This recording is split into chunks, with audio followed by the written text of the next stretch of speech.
आज विवेकानंद जयंती के दिन हम सब स्वामी विवेकानंद जी को याद कर रहे हैं। कम ही ऐसे लोग हुए हैं जिनसे दुनिया में लोग इंस्पायर हुए हैं, उनसे प्रेरणा ली है। स्वामी जी ने अपने जीवन भर और इतनी कम उम्र में दुनिया में कोई ऐसा व्यक्ति नहीं रहा होगा जिसने इतना बड़ा संदेश दिया हो।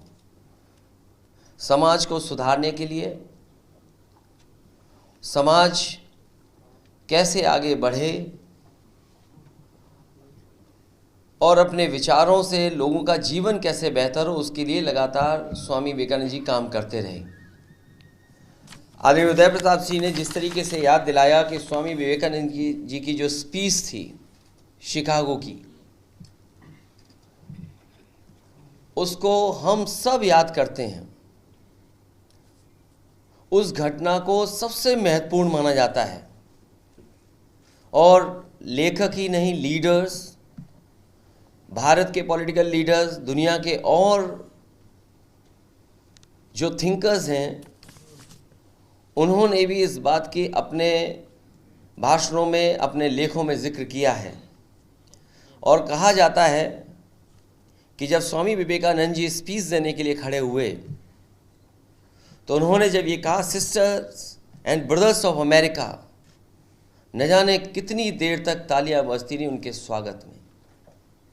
और जो उन्होंने संदेश दिया भारत का, भारत की परंपराओं का, भारत के धर्मों का, भारत की जीवन शैली को लेकर के, मैं समझता हूँ दुनिया में कोई दूसरा उदाहरण और भारत का कोई दूसरा उदाहरण नहीं मिलता है। जहाँ उनके भाषण का एक हिस्सा मैं आपके साथ पढ़ना चाहता हूँ, सामने पढ़ना चाहता हूँ। उन्होंने कहा कि I am proud to belong to a religion which has taught the world both tolerance and universal acceptance. We believe not only in universal tolerance, but we accept all religion as true.